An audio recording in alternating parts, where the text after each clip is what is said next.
우리의 사랑하시는 아버지여, 아들, 딸들이 귀를 여오니 말씀하십시오. 저희들이 순종하겠습니다. 예수님 이름으로 기도합니다.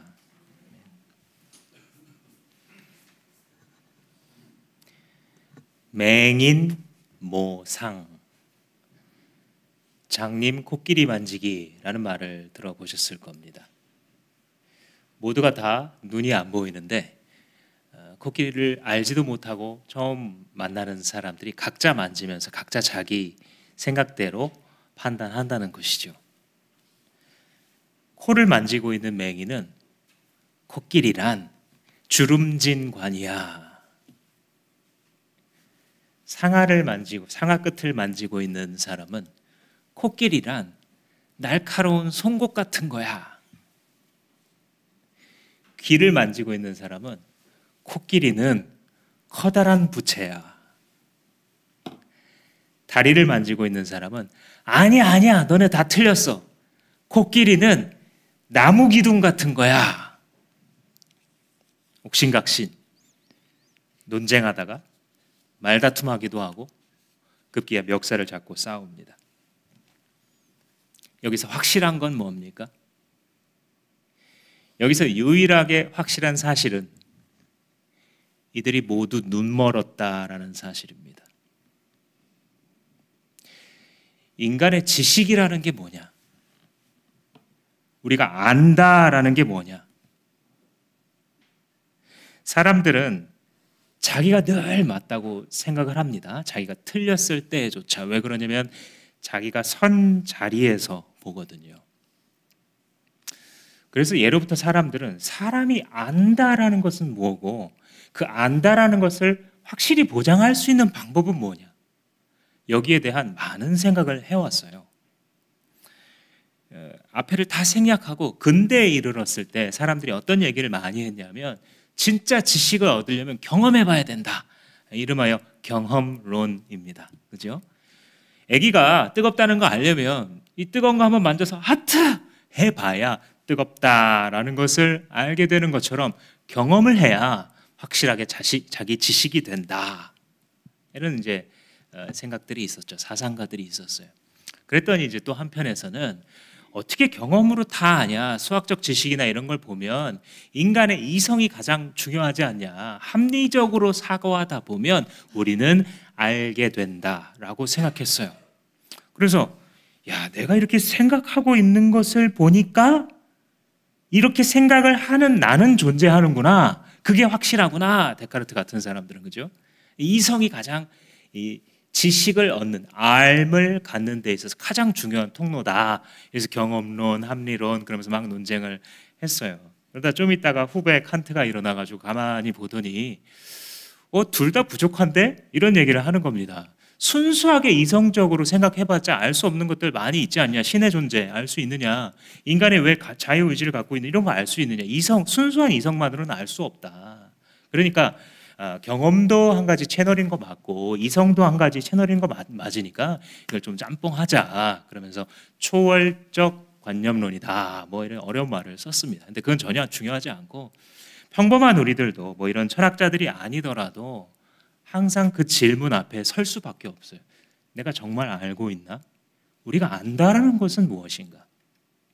인간이 자기의 선 자리에서 한계가 있음에도 불구하고 자기가 알았다고 생각한 대로 살아가거든요.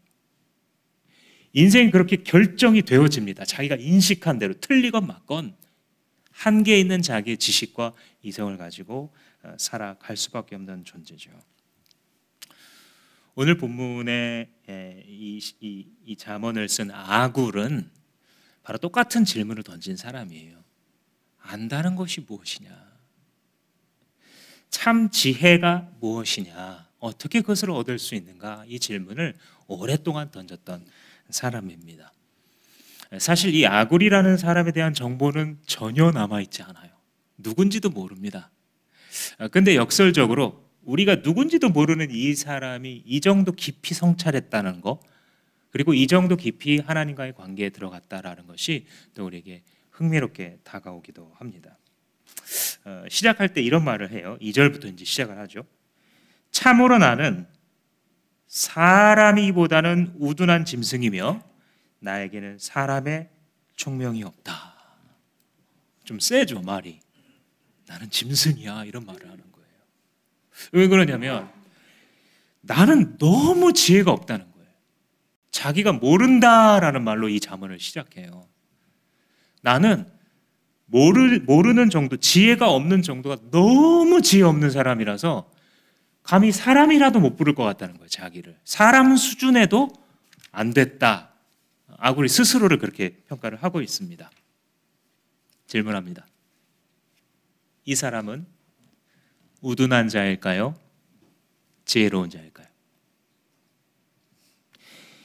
정말 우둔한 자는 자기가 우둔하다라는 사실을 알 수 있을까요? 이 사람이 무슨 일을 겪었는지는 잘 모르겠어요, 우리가. 그죠? 어떤 인생을 살았는지 우리는 잘 몰라요. 근데 최소한 하나는 예상 가능합니다. 이 사람도 살면서 많은 것을 겪었구나. 아마도 고생해본 사람이겠구나. 여기서 느껴져요. 내가 짐승이라는 거예요. 가만 보니까 굉장히 지혜 추구하는 사람이에요. 그러니까 이런 것도 쓰잖아요. 근데 자기 지금 인생의 어떤 자리에 서 있냐면 자기를 이렇게 돌아보니까 내가 사람의 지식을 갖고 있다면, 사람의 지혜를 갖고 있다면 이렇게 살아왔을까 싶은 거예요. 하나님 앞에 부딪혀서 나는 감히 사람의 총명을 가지고 있다고 말할 수도 없는 자입니다 라고 말해요. 그 많은 일을 겪고 고생을 한 결과 한 가지 배운 점이 있는데 그것이 바로 나는 지혜가 없는 우매한 자입니다 라는 사실이에요. 사랑하는 형제 자매 여러분, 이게 앓의 시작인 것을 깨달으시기 바랍니다. 앓의 시작은 나는 모릅니다예요. 내가 모른다는 사실을 모르고 있기 때문에 지식이 출발하지 않는 겁니다. 지혜가 시작되지 않는 이유는 내가 안다고 생각하기 때문이에요. 주님, 저는 너무 어리석은 자입니다. 주님, 나는 너무 무지하게 살았네요. 주님, 나는 우둔한 짐승입니다 라는 고백은 지혜의 삶의 출발선상에 선 사람이 은혜로서 고백할 수 있는 말입니다. 3절 앞부분에 보시면 나는 지혜를 배우지도 못하였고 이렇게 말을 했잖아요. 배워본 적이 없다는 말일까요, 이게? 나는 지혜를 배우지도 못하였고, 그러니까 나는 학교도 안 다녔어, 나는 공부도 안 해봤어, 지혜를 배워본 적이 없다는 말이 아니라 뭐예요? 공부해봤지만 얻지 못했다. 공부를 안 해봤다는 얘기가 아니라 공부를 많이 했지만 그 공부로 지혜를 얻을 수는 없었다. 왜 그랬을까? 지혜를 이렇게 원하는 사람이고 공부도 해본 사람인데 왜 나는 지혜를 배우지 못한 사람이다 라고 말할까? 그 이유가 하반절에 따라 나옵니다. 3절 하반절에 지극히 거룩하신 분을 아는 지식도 깨우치지 못했다, 이거죠. 지극히 거룩하신 분, 즉 하나님을 아는 지식이 없다는 거예요, 자기 안에. 이 사람 하나님 믿는 사람입니까? 안 믿는 사람입니까? 믿는 사람이에요? 안 믿는 사람이에요? 자신이 없으시죠? 가만히 보시면 하나님을 믿는 사람이니까 이런 말 할 수 있는 거예요. 안 믿는 사람이 내가 하나님을 아는 지식이 없습니다, 여기까지 가지 못합니다. 하나님을 아는 백성이니까 이런 고백을 할 수 있는 거예요. 하나님, 내가 하나님을 알아야 되는데, 이쯤 됐으면 내가 하나님을 알아야 되는데 이 정도 세월을 보냈으면 내가 하나님 알아야 될 것 같은데 나는 모르네요. 나는 하나님을 모르네요. 드디어 깨닫는 거예요. 내 안에 하나님이 없구나. 모 저자의 책 제목처럼.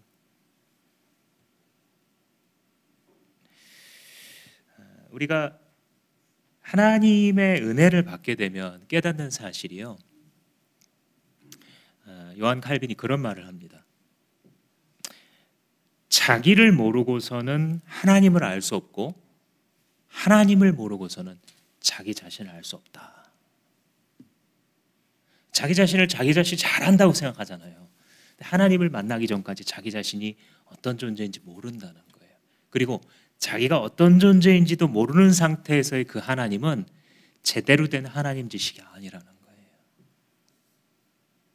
주님, 저는 아직 당신을 알지 못합니다. 당신을 바로 아는 지식이 없습니다. 당신을 바로 알아서 당신을 따라가고 주님 앞에 두려워 떠는 그 지식, 주님의 존재를 알기 때문에 주 앞에 온 마음과 손을 들어 주님을 높일 수밖에 없는 그 지식이 되게 없네요. 흔히 사람들은요, 자기가 모른다라는 사실을 몰라요. 그래서 어리석게 사는 겁니다.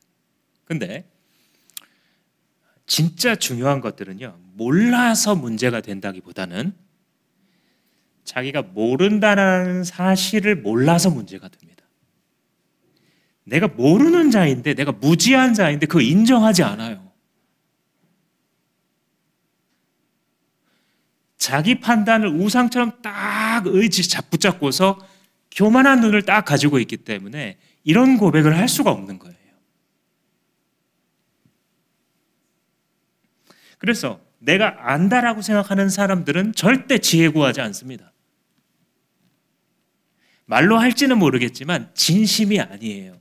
하나님을 알고 싶다. 왜냐하면 모르지 않으니까, 자기가 안다고 생각하니까. 요한복음 9장에 보면 예수님이 이제 바리새인들과 대화를 하는 장면이 나오는데,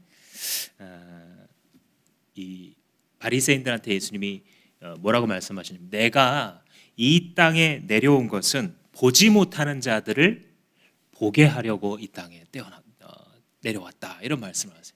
그 말을 듣던 이 맹인들이 화가 납니다. 아니, 그럼 지금 우리더러 맹인이라고 말하는 겁니까? 딱 대답을 해요. 거기에 대한 예수님의 대답, 예수께서 이르시되 너희가 맹인이 되었다면 죄가 없었으려니와 본다고 하니 너희 죄가 그대로 있느니라. 무슨 말입니까? 진짜 앞을 못 보는, 자기의 삶을 스스로 책임질 수 없는 데까지 내몰린 사람들은 예수 오심을 환영하고 예수께서 그들의 눈에 어둠을 물리치사 뜨게 해주셨지만, 우리는 잘한다라고 생각했었던 이 바리새인들은 그들의 눈을 띄워주실 수 있는 유일한 예수 그리스도를 부인한다는 것이죠. 왜? 안다고 생각하니까. 너희가 본다고 하니 너희 죄가 그대로 있느니라 라고 말했어요. 그래서 아굴은 우리가 첫 번째로 기억할 것은 무엇이냐면, 나는 우둔한 짐승이다 라는 이 말 속에 요약되어 있는 것처럼, 하나님, 내가 그동안 지혜자라고 생각했고 글도 쓰고 지혜를 많이 추구해 왔지만 아직 내가 합당하게 하나님을 알아야 될 만큼 알지 못하고 있기 때문에 주님, 나는 짐승처럼 무지한 자입니다 라고 고백하는 자리에까지 왔다는 점입니다. 이것은 복된 자리이고 지혜자의 삶으로 넘어가는 문지방입니다. 두 번째로 이제 그의 시선은 하나님께로 향합니다. 자기를 알아서요, 그죠? 자기를 안 자는 하나님을 알 수 있어요. 자기의 이 무지함과 죄인됨을 몰랐을 때는요, 하나님이라는 존재가 그렇게 필요치는 않습니다. 그죠? 아까 우리 은혜나님도 해주셨지만, 내가 열심히 공부하고 뭔가 올라갈 수 있는 능력이 이제 주어진 것 같고, 뭐 그럭저럭 살만하면 뭐 하나님이 그렇게 필요하겠습니까? 그죠? 필요 없어요. 그런데 자기가 어떤 존재인지 알고 나니까 하나님이 없이는, 하나님을 아는 지식이 없이는, 하나님을 참으로 알기 전에는 자기의 인생이 이제 한 발짝도 나아갈 수 없는 절박감 가운데에 있는 것이죠. 그래서 하나님 앞에 서서 이제 이 말을 하는데 얼마나 초라한지 자기를 깨달으니까 하나님이 얼마나 위대하신지가 보이는 겁니다. 그게 4절부터예요. 하늘에 올라갔다가 내려온 사람이 누구며 바람을 자기 손에 움켜쥐고 있는 사람이 누구냐, 물을 그 옷자락으로 싸고 있는 사람이 누구며 땅의 모든 경계선을 그은 사람이 누구인가. 하늘, 바람, 물, 땅을 다스리는 자가 누구냐, 쉽게 말하면 이거예요. 그리고 이런 것들은요, 하늘, 땅, 바람, 물 뭐 이런 것들은 고대인들이 우주를 구성하는 물질, 기본 물질이라고 여겼었던 것들이에요. 헬라 철학자들도 나중에 이런 논쟁을 많이 했죠. 우주를 구성한 4가지 물질, 3가지 물질, 이런 논쟁들을 많이 했습니다. 그러니까 뭐냐면 너희들 중에 누가, 나 아굴과 내 잠언을 읽는 너희들 중에 누가 이런 일을 할 수 있느냐는 거예요. 누가 하늘 위에 올라갔다 내려오고, 누가 물을 이렇게 자기 옷으로 싸고 있다가 내뿜어주고, 누가 땅과 바다의 경계를 지어서 파도가 철석일지라도 절대 그것으로 완전히 넘어가지 못하도록 바운더리를, 경계선을 설정하고 그대로 순종하도록 만든 분이 누구겠냐는 거예요. 고대인들만 그런 것은 아니에요. 오늘날이 크게 다르지 않아요. 고대인들은 이렇게 생각했겠지만 결국은 같아요. 창조주가 우리에게 주신 유한한 존재로서의 한계를 누가 넘어설 수 있겠느냐, 그 말이에요.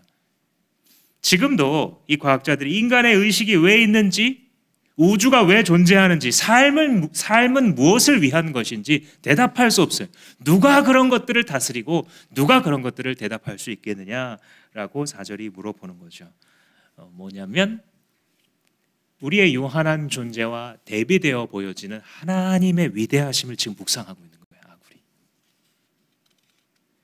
하나님, 나는 무지하기가 짐승 같은 존재인데 하나님께서는 온 세상을 다스리시는 위대하신 하나님이십니다 라는 것이 이 사람의 고백이에요.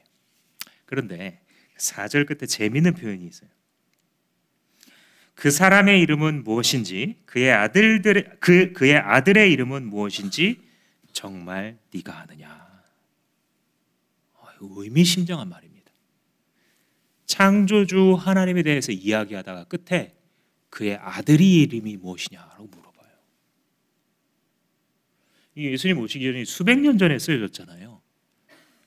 계시의 발전이라는 게 있습니다. 구약 성경이 이제 모세 오경부터 쓰여지기 시작했을 텐데 처음에 조금 알아요. 근데 계시가 더 주어지게 되면 그걸 더 분명히 알게 되는 이런 시점이 있죠.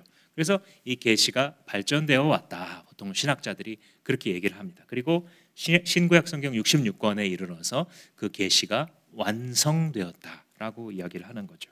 그러니까 예수님이 이 땅에 내려오시기 전에도 하나님의 아들의 이름을 부르면서 그 아들이 이런 위대한 분이시다라고 포함시키고 있는 참 놀라운 장면이죠. 네가 아느냐라고 묻는 것은 너희도 모르고 나도 모른다. 아굴의 그런 고백이죠. 아무도 모른다는 거예요. 누가 안 가르쳐 주시면, 하나님이 안 가르쳐 주시면 아무도 알미라는 것을 가질 수 없어요. 그러니 인간이, 우리들이 세상을 살아가면서 안다라는 것은 다 맹인모상, 장님이 코끼리 만지는 식으로 이게 맞다 저게 맞다 논쟁도 하고 멱살도 잡으면서 이 세상 살아가고 있는 겁니다. 인간 스스로가 자기의 삶을 안다라고 생각하는 것은 그렇게 무지한 거죠. 자기 차원을 알려면 그거보다 한 차원 위에 올라가야 보이는 거예요. 1층에 서 있는 사람의 정수리는 스스로에게 보이지 않고 2층에서 봐야 보이는 겁니다. 우리와 같은 유한한 존재가 참으로 세상을 알 수 있는 것이 아니라 그 위에 계신 하나님과의 관계성을 통해서만 나를 알 수 있게 됩니다. 그분의 계시를 통해서만 우리의 삶이 무엇인지, 알 수 있게 되는 것입니다. 그래서 이 아굴의 고백을 듣다 보면 참 그런 생각이 들죠. 하나님이 우리의 삶에 수수께끼를 던지셨다. 인생이라고 하는 이 수수께끼를 하나님 없이 과연 누가 풀겠는가? 창조주 하나님께서 우리에게 두신 이 인생을 깊이 헤아려서 그 답을 찾고 그 인생을 깨달을 지혜를 아무도 갖지 못합니다. 그러니까 인간이 무엇인지를 알지 못해요. 첫 번째로 나도 내가 누군지 어떨 땐 모릅니다. 그리고 너가 누군지를 몰라요. 안다고 생각했어요. 세월이 흘러가면 또 모르겠어요. 사람 몰라요. 인간이 누군지 모르는데 삶이 무엇인지를 어떻게 해석하며 삶이 무엇인지 모르는데 어떻게 잘 살 수 있겠어요? 당연히 모르죠. 어디가 출발점이라고요? 거룩하신 분을 아는 지식. 이게 출발점. 아굴이 지금 그 문지방을 넘어가는 거예요. 거룩하신 하나님. 하늘과 땅과 물과 바람을 다스리시는 하나님. 자기 수준에서 고백하는 거예요, 지금. 그러니까 지혜라는 것은 정리하건대 하나님과의 관계에 달려 있는 겁니다. 인간의 알미라고 하는 것은 자기 인생을 이해한다라는 것은 하나님과의 관계성 속에서. 왜 그러냐면 나는 유한하지만 하나님은 무한하시기 때문에, 나는 부패한 존재이지만 하나님은 거룩하신 존재이기 때문에 그분과 관계되었을 때만 우리가 무언가를 알아가는 것이죠. 브루스 왈키라고 하는 이 잠언의 아주 훌륭한 주석가가 이런 말을 남겼습니다. 땅에 매인 죽을 인간은 초월적 지혜를 가질 수 없다. 초월적 주님과의 관계를 떠나서는 말이다. 그러니까 이 땅의 일에 늘 매여서 허덕거릴 수밖에 없는 그 죽을 인간이 초월적 지식을 어떻게 얻겠냐는 거예요. 초월적 존재와 관계 맺지 않으면. 맞는 말이죠. 그래서 하나님과의 관계에서 출발할 수밖에 없다. 참된 지식이라는 것은, 참된 알미라는 것은 하나님께서 우리에게 계시하여 주신 이 말씀을 떠나서는 절대 깨달을 수 없다라는 것입니다. 그 얘기가 5절 6절에 기록되어 있죠. 5절에 보시면 하나님의 말씀은 모두 순결하다 그랬어요. 여기서 순결이라는 것은 은에서 찌꺼기를 제거하는 이런 그림이 들어가 있는 이 어원을 갖고 있습니다. 은을 현대에는 뭐 어떻게 만드는지 모르겠지만 고대에 은의 가치를 높이려면 불순물을 많이 제거해야 돼요. 순은을 만들어야 되는데 뭐 녹이기도 하고 여러 가지 방법을 쓰죠. 그래서 찌꺼기를 다 제거하고 나면 이 은의 가치가 가장 높습니다. 그러니까 가치를 떨어뜨릴 수 있는 모든 불순물들이 없다라는 뜻이죠. 그러니까 뭐냐면 하나님의 말씀이 찌꺼기를 모두 제거한 순결한 은과 같다라는 것은 무엇이냐면 이 말씀 속에는 틀린 말이 하나도 없다는 거예요. 우리가 이것을 들었을 때 삶의 가치를 떨어뜨릴 만한 것이 아무것도 없는 완전 무결한 하나님의 말씀이다라는 것입니다. 이걸 일컬어서 말씀의 완전성이라고 말합니다. 한번 따라 하시겠습니다. 말씀의 완전성. 우리 신앙의 선배들은 이걸 고백했어요. 하나님의 말씀은 버릴 것도 없고 뺄 것도 없다. 완전한 우리의 신앙과 삶의 표준이다라고 말을 했어요. 6절 말씀에 보시면 그게 이제 기록되어 있는 거죠. 그 말씀에 아무것도 더하지 말아라. 그렇지 않으면 그분이 너를 책망하시고 너는 거짓말을 하는 사람이 될 것이다. 요한계시록에 보면 요한 사도는 한 걸음 더 나가요. 이 하나님의 말씀 책에 있는 것을 빼버리면 그 사람도 하나님의 생명책에서 이름을 빼버릴 것이고, 하나님의 말씀에다가 자기 생각과 자기 주장을 말씀인 것처럼 집어넣는 사람은 하나님이 이 책에 기록되어 있는 모든 재앙으로 그에게 더할 것이다. 이 정도로 경고를 했어요. 이건 뭐냐면 가장 중요한 게 뭐냐면 말씀의 완전성이에요. 하나님의 말씀은 우리의 삶과 신앙의 유일한 표준이에요. 다른 것은 없어요. 근데 사람들이 어떻게 하고 싶어 해요? 현대인들은 자꾸 더 하고 싶어 해요. 어떤 이 집단은 이 성경과 우리 화이트 여사님이 받은 천사로부터 받은 그 환상을 기록한 책이 같은 권위가 있습니다 해서 안식교 이단이 나오는 거예요. 그런 식으로 몰몬교 이단이 나온 거예요. 그런 식으로 신천지 하나님의 교회 수많은 역사상의 이단들이 나온 거예요. 어떻게 했더니 말씀에다가 지 생각을 더했더니. 사람들은 말씀 외에 다른 것들을 정말 많이 쫓아다녀요. 현대인들이 그래요. 신앙인이라 하는 자들도. 또 반대로 마음에 안 들면 뺍니다. 그죠? 이거 뭐야? 이거 평등하지 않네? 마음에 안 들면 빼요. 말씀에 있는데. 이거 너무 옛날식이네? 마음에 안 든다고 빼버립니다. 이런 교육 방식은 마음에 들지 않아. 안 읽어요. 그 구절은. 말씀에서 더하거나 빼지 말아라. 지혜자는 이야기합니다. 왜요? 그게 유일하신 초월자 하나님께서 자기 자신에 대해서와 우리에 대해서 알려주시고 어떻게 우리의 신앙과 삶을 이끌어 가야 되는지에 대해서 유일한 표준으로 삼아주신 문서이기 때문입니다. 사실 말씀에 더하지 말라 그랬는데 더 정확하게 말하면 더할 수가 없어요. 왜냐하면 모든 참 지식은 하나님의 것이거든요.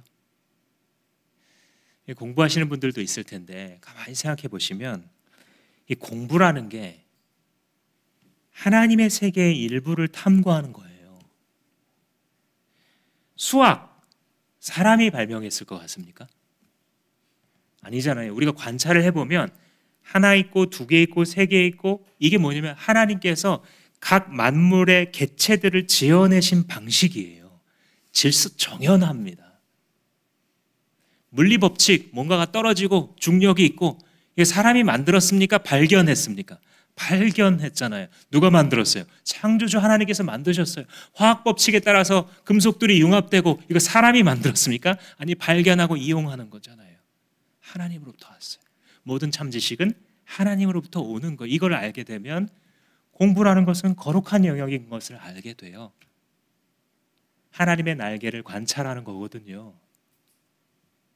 또 그것을 응용해서 이웃 인간들의 삶에 유익을 끼치고자 하는 것이기 때문에 하나님의 사람들에게 있어서는 하나님의 지식, 참 지식을 추구한다는 것이 거룩한 사명이자 기쁨이 될 것입니다. 이런 고백을 하는 사람들, 하나님의 말씀은 순결하여 아무것도 더하거나 뺄 것이 없는, 내가 주님의 말씀으로 살아가겠습니다 라고 하는 사람들은 이렇게 고백할 수밖에 없어요. 말씀이 그렇다면 그런 줄로 알겠습니다. 내가 지금까지 잡지식 많이 갖고 살아왔는데 말씀이 아니라고 하면 아닌 줄로 알겠습니다.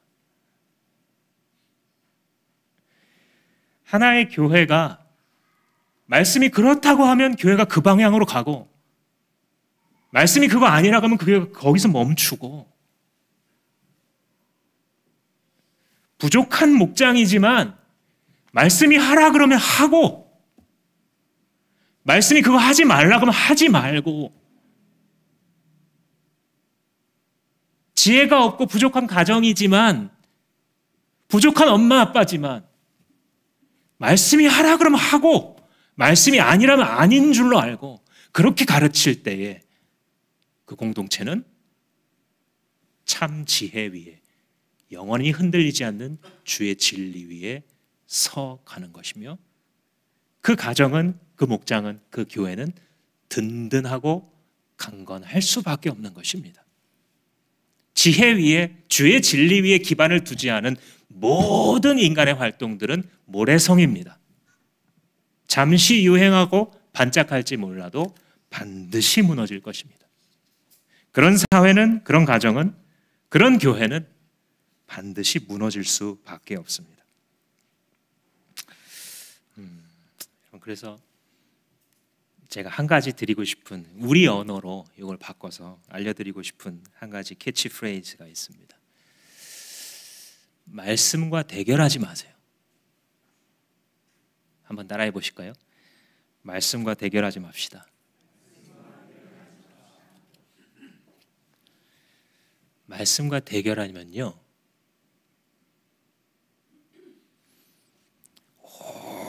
오랜 세월을 허비하게 돼요.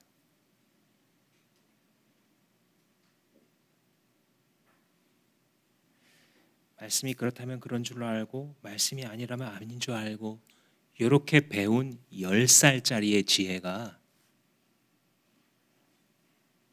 자기 나름대로 열심히 인생을 살아온 노인네보다 지혜롭습니다. 아니, 더 정확하게 말하자면요, 말씀과 대결하면서 살잖아요. 오랜 세월을 살아놓고도 제자리로 돌아와서 또 다른 어리석은 결정 내립니다. 광야 40년 생각해 보세요. 이스라엘 백성들. 그들이 뺑뺑이를 도는데 말씀은 처음부터 가르쳐줬어요. 하나님께서 하나님의 말씀으로 뭐라고요? 가나안에 들어가 정복해라. 이게 전부예요. 그냥. 근데 이 이스라엘이 말씀과 대결하잖아요. 아닌걸요, 하나님. 어떻게 들어갑니까? 이 사람들, 난 또 들어가라 그래서 빈집인 줄 알았지, 저렇게 방비하고 있을 줄은 몰랐네 하고 안 들어가잖아요. 40년. 하나님 처음부터 그렇게 말씀하셨어요. 그 뺑뺑이를 돌아도 이 사람들이 못 깨닫습니다. 2세대가 일어났을 때 1세대보다 훨씬 부족해도요, 들어가라니까 들어가고 들어가니까 무너지잖아요. 여리고성이. 하나님의 말씀이 그렇다면 그런 줄로 알고 살아가는 사람이 가장 잘 사는 사람일 수밖에 없는 이유입니다. 그런데 그렇게 이 세대가 들어갈 때에 이 여호수아의 입장은 굉장히 마음 떨리는 입장이었을 거예요. 아마 모세는 얼굴에 광채가 나는 지도자잖아요. 사람들이 봤을 때 신급이에요.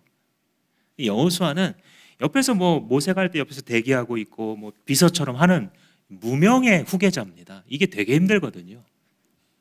훌륭한 전임자 뒤에 후임자가 정말 힘든 자리거든요. 그래서 그 여호수아에게는 정말 많은 전략과 지혜와 인맥과 군단, 이런 것들이 필요해요. 사실 우리가 인간적으로 보면. 근데 하나님이 딱 하나 주세요. 이 여호수아 1장 8절 말씀이, 너는 이 율법책을 네 입에서 떠나지 말게 하며 주야로 이것을 묵상하여 그 가운데 기록한 대로 다 지켜 행하라.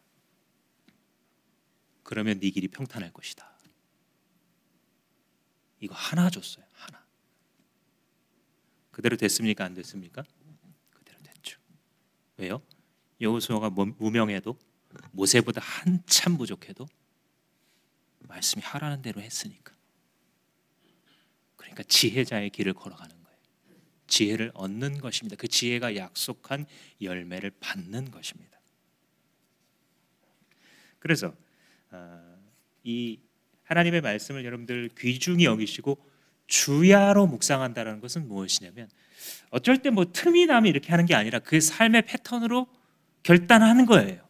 그죠? 아침 저녁으로 말씀으로 시작하고 말씀으로 잠자리에 드는 것을 한번 결단한 거죠. 그런 자는 똑같은 지혜의 삶을 살아갈 수밖에 없어요. 이 신구약 성경 66권을 읽어서 우리 선배 신앙인들은 계시의 충족성이다라는 말을 했어요. 우리가 살아가는데 필요한 모든 지식과 지혜가 여기 다 들어가 있다. 우리가 신앙을 하는 데 있어서 필요한 모든 것들이 여기 있고, 그게 필요 충분 조건 전부가 들어가 있다. 그래서 계시의 충족성이라는 말을 하게 됩니다. 우리의 삶에 있어서 충분하다는 것이죠. 그 말은 뭐냐면, 우리가 지금 우리 가슴 가운데 부여잡고 있는 잘못된 권위의 원천들과 비교된다는 말을 지금 하는 거예요. 악신의 삶에서 이거 계속 연습하는 거잖아요. 우리는 우리의 삶을 결정해 나갈 때, 우리의 삶을 평가할 때 늘 잘못된 권위에다가 기대거든요. 현대인들은 첫 번째가 이성 같아요. 이성. 말이 되면 순종하고 말이 안 되면 순종 안 해요. 그죠? 두 번째 경험이에요. 내가 해봤다 이거지. 해봤는데 별로 안 됐다 이거. 그러니까 하나님의 말씀에 서 있어도 말씀을 선포해도 안 따라옵니다. 왜냐하면 경험상 아니라는 것 같아요. 세 번째는 관습이에요. 관습. 세상 사람들이 그렇게 해왔고 지금 그런 시대인데, 그죠? 이 세 개 다 잘못된 권위의 원천이고, 유일한 권위의 원천은 계시의 충족성. 하나님의 말씀만이 우리 삶과 신앙의 유일하고 충분한 표준입니다 라고 하는 고백.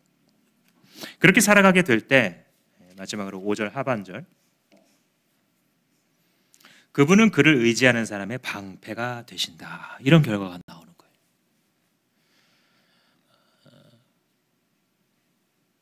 성경의 기자들이 그는 우리의 방패가 되시며 라는 말은 평상시에는 잘 안 다가와요. 근데 언제 다가오냐면요, 화살을 맞아보면 다가와요. 불화살이 딱 날아오거든요. 가슴에서 막 타오르거든요. 견딜 수가 없어지거든요. 근데 그때 사도 바울은 뭐라고 표현했냐면, 믿음의 방패로 악한 자들의 불화살을 소멸하라 그랬잖아요. 똑같은 말이에요. 내가 말씀을 통해 주님과의 관계성을 가지고 그를 의지하시면 그가 나의 방패 되어 주신다는 겁니다.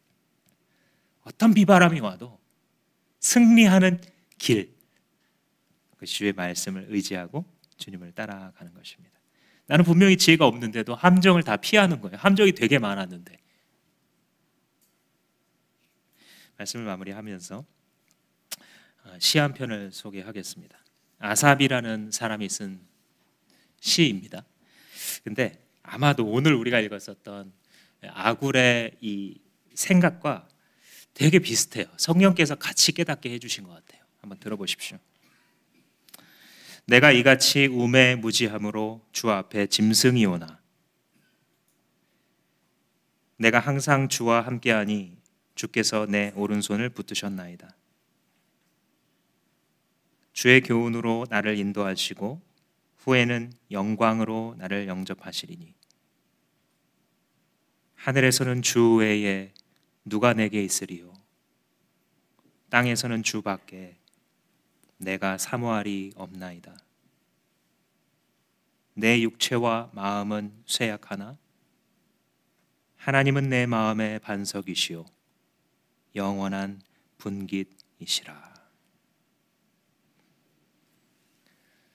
사랑하는 성도 여러분, 오늘부로 스스로 잘 안다라고 생각하는 우매자들의 대열에서 이탈하십시오. 아굴과 함께 주님 앞에 고백하십시오. 주님, 저는 모릅니다. 주님, 저는 짐승과 같사오니 나를 가르치사 주의 길을 보게 하시고 하나님 앞에 배응망덕하게 살아온 내가 누군지 보게 하시며 그런 자를 버리지 아니하시고 지금껏 기다리시며 당신의 아들로서 나를 사랑하신 그 하나님을 알게 하옵소서. 이렇게 고백할 때에